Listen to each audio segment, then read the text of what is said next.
రైతు బాగుంటే రాష్ట్రం సుభిక్షంగా ఉంటుందన్న ఆలోచనతో రాష్ట్ర ముఖ్యమంత్రి వై జగన్మోహన్ రెడ్డి వ్యవసాయ రంగంలో విప్లవాత్మకమైన మార్పులను తీసుకొచ్చి రైతు పక్షాన నిలుస్తున్నట్లు రాష్ట్ర వ్యవసాయం, సహకార, మార్కెటింగ్ శాఖ మంత్రి శ్రీ కాకాని గోవర్ధన్ రెడ్డి పేర్కొన్నారు.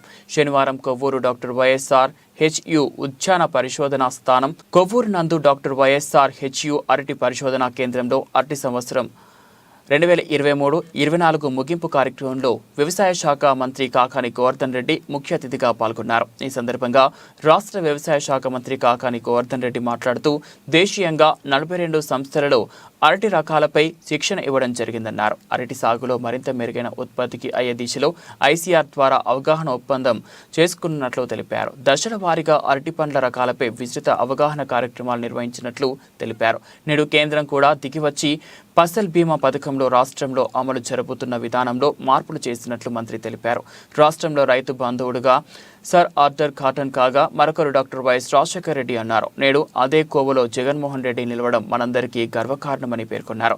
హార్టికల్చర్ యూనివర్సిటీ ఉపకులపతి డాక్టర్ టి జానకిరామ్ సేవలను గుర్తించి మరో ఏడాది పొడిగించడం జరిగిందన్నారు. పండిన ఉత్పత్తులను నిల్వ ఉంచుకొని మంచి ధర వచ్చినప్పుడు రైతులు మార్కెట్లో విక్రయించుకునే సౌకర్యాన్ని ప్రభుత్వం కల్పించిందన్నారు.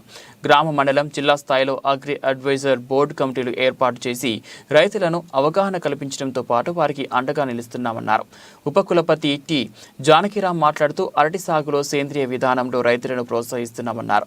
రైతులకు టిష్యూ కల్చర్ అరటి మొక్కలను 13 లక్షలకు పైగా రైతులకు అందించామన్నారు. రైతులకు అరటి సాగుపై ఎప్పటికప్పుడు సూచనలు, సలహాలు అందిస్తున్నామన్నారు. 130 దేశాల్లో అరటి సాగు ఉందని 150 మిలియన్ టన్నుల అరటి పండ్లు, కూర రకాల ఉత్పత్తులు జరుగుతున్నాయన్నారు. రాష్ట్ర ముఖ్యమంత్రి అరటి పరిశోధన, హార్టికల్చర్ సాగు విస్తీర్ణం కోసం పెద్ద ఎత్తున ప్రోత్సాహం అందిస్తున్నట్లు గత 4 ఏళ్లలో విస్తృత స్థాయిలో గణనీయమైన అభివృద్ధికి దోహదం చేశాయని పేర్కొన్నారు. ఈ సందర్భంగా జిల్లా అగ్రి బోర్డు చైర్మన్ బూరుగుపూడి సుబ్బారావును, పలువురు శాస్త్రవేత్తలను సన్మానించగా వారిలోటి Madhavarao, doctor Jaya Krishnaprasad, doctor BVK Bhagavan, doctor M Shantiraju, doctor R Nagalakshmi, doctor K Mamata, doctor T Rajasekhar, doctor M Muchalanaidu, doctor Dorajirao, doctor Prabhakar Rao సన్మానించారు. ఈ సందర్భంగా తొలుత అరటి పరిశోధనా కేంద్రం ఏర్పాటు చేసిన అరటికంద పెండ్లం ఉత్పత్తుల ఎగ్జిబిషన్ మంత్రి ప్రారంభించి తిలకించారు. ఈ కార్యక్రమంలో కొవ్వూరు సబ్ కలెక్టర్ అశుతోష్ శ్రీవాస్తవ, అరటి పరిశోధనా కేంద్రం ప్రధాన శాస్త్రవేత్త doctor P Ramanandam, doctor YSR ఉద్యాన విశ్వవిద్యాలయం పాలక మండలి సభ్యులు, dean of horticulture doctor A Padmavathamma, associate dean doctor M Madhavi, విశ్వవిద్యాలయ అధికారులు పాల్గొన్నారు. చైర్మన్ సుబ్బారావు గారు, ఏఎంసీ చైర్మన్ విజయలక్ష్మి గారు,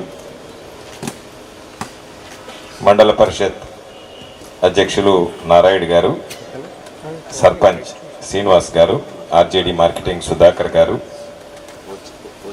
డిఏఓ గారు, డిహెచ్ఓ గారు, ఏపీఎంపీ రీజనల్ జేడీఎం గారు, rice millers association president Dorayya గారు, కార్యక్రమానికి పాలక మండలి సభ్యులుగా డీన్ ఆఫ్ హార్టికల్చర్ పద్మావతమ్మ గారు, associate dean Madhav garu, university అధికారులు director of research Narayana Naidu garu, Karunasri director of extension garu, university registrar Srinivasulu garu, controller of examinations Venkataswamy garu, dean of student affairs Salomi Sunitha garu, వేదిక మీద ఉన్నటువంటి ఇతర పెద్దలు, ఈ కార్యక్రమంలో పాల్గొంటున్నటువంటి వ్యవధానాలు చేయడం, అవి సత్ఫలితాలను ఇవ్వడం, దాని ద్వారా ఈరోజు మరికొన్ని కొత్త రకాలని ఈరోజు అందుబాటులోకి తీసుకురావడం, ఎప్పటికప్పుడు రైతులకు సంబంధించి, ఎందుకంటే ఈరోజు ముఖ్యమంత్రి గారు ఆలోచన చేస్తున్నాడు, సాయిల్ ఏ విధంగా ఉందనేటువంటి దాన్ని బట్టి, నేల సారవంతాన్ని బట్టి సాయిల్ హెల్త్ కార్డు ఇవ్వాలని. కాబట్టి ఈరోజు జరిగేటువంటి ప్రతి దాని మీద జరిగేటువంటి పరిశోధన, ప్రాంతాల వారీగా ఉన్నటువంటి ఆ నేలకు ఉన్నటువంటి గుణాలు, అక్కడ ఉన్నటువంటి వాతావరణ పరిస్థితులు, వీటన్నిటితో పాటు ఏ పంట అయితే అనువుగా ఉంటుంది, ఏ పంట సమస్యలను ఎదుర్కొంటుంది, ఆ సమస్యలను అధిగమించడానికి ఎటువంటి చర్యలు తీసుకోవాలనేటువంటి దాని మీద ఒక ప్రత్యేకమైనటువంటి దృష్టి పెట్టి 1 సంవత్సర కాలం దాని మీద పరిశోధనలు జరిపి ఈరోజు ఆ పరిశోధనలకు సంబంధించినటువంటి సారాంశాన్ని, ఫలితాలని పుస్తక రూపంలో, డాక్యుమెంట్ రూపంలో తీసుకొచ్చి రైతులకు అందజేయడం అనేటువంటిది ప్రధానమైనటువంటి లక్ష్యంగా ఈరోజు ఈ కార్యక్రమాన్ని వైఎస్ఆర్ హార్టికల్చర్ యూనివర్సిటీ పూర్తి చేయడం జరిగింది అని చెప్పి మీ అందరికీ సందర్భంగా మనం చేస్తున్నాం. ఈరోజు ఒక్కసారి చూస్తే ఈ రాష్ట్ర ముఖ్యమంత్రిగా జగన్మోహన్ రెడ్డి గారు బాధ్యతలు స్వీకరించిన తర్వాత ఎప్పుడు ఎవరు ఊహించినటువంటి విధంగా అనేక రకాలైనటువంటి మార్పులు ఈరోజు వ్యవసాయ రంగంలో చోటు చేసుకోవడం జరిగింది. రైతులకు సంబంధించి ఈరోజు సాధారణంగా చాలామందికి తెలియనటువంటి విషయం వైఎస్ఆర్ ఫ్రీ క్రాప్ ఇన్సూరెన్స్.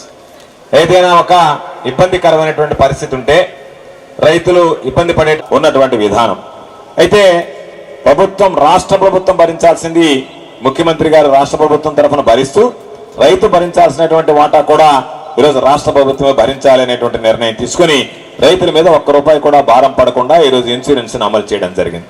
ఇటువంటి పరిస్థితుల్లో కేంద్ర ప్రభుత్వం కొన్ని నియమ నిబంధనలు పెట్టింది.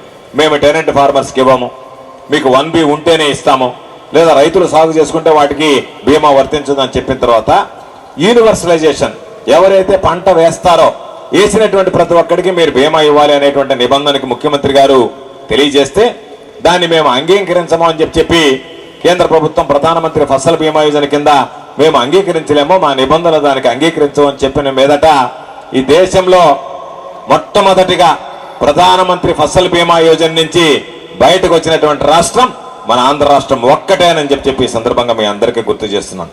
రావడం వల్ల రైతు కట్టాల్సినటువంటి వాటాన్ని రాష్ట్ర ప్రభుత్వం భరించింది, రాష్ట్ర ప్రభుత్వ వాటాన్ని రాష్ట్ర ప్రభుత్వం భరించింది, కేంద్ర ప్రభుత్వం కట్టాల్సినటువంటి వాటాన్ని రాష్ట్ర ప్రభుత్వం భరించి 100% ప్రీమియం భరించి రైతులకు అండగా నిలిచినటువంటి రాష్ట్రం ఒక్క మన ఆంధ్ర రాష్ట్రం జగన్మోహన్ రెడ్డి గారి నాయకత్వంలో అని చెప్పి మీ అందరికీ ఈ సందర్భంగా తెలియజేస్తున్నాను.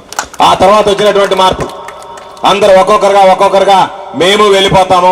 ఆంధ్ర రాష్ట్రంలో జగన్మోహన్ రెడ్డి గారు తీసుకున్నటువంటి నిర్ణయం రైతులందరికీ లాభసాటిగా మేలుగా ఉంది కాబట్టి మేము ఒక్కొక్కరంగా వెళ్ళిపోతామని చెప్పి ప్రారంభించిన తర్వాత ఈరోజు మరలా నరేంద్ర సింగ్ తోమర్ గారు ముఖ్యమంత్రి గారితో మాట్లాడి వెంటనే మీరు చేసినటువంటి నియమ నిబంధనలకు అనుకూలంగా మీరు చెప్పినటువంటి విధంగా మేము ప్రధానమంత్రి ఫసల్ బీమా యోజనలో ఉన్నటువంటి నిబంధనలను సడలించి ఈరోజు కొత్తగా నిబంధనలు తీసుకొచ్చి మీరు చెప్పినట్టుగా యూనివర్సలైజేషన్కి ఒప్పుకుంటామని చెప్పినందువల్ల ఈరోజు మరలా మనం ప్రధానమంత్రి ఫసల్ బీమా యోజనలో చేరింది.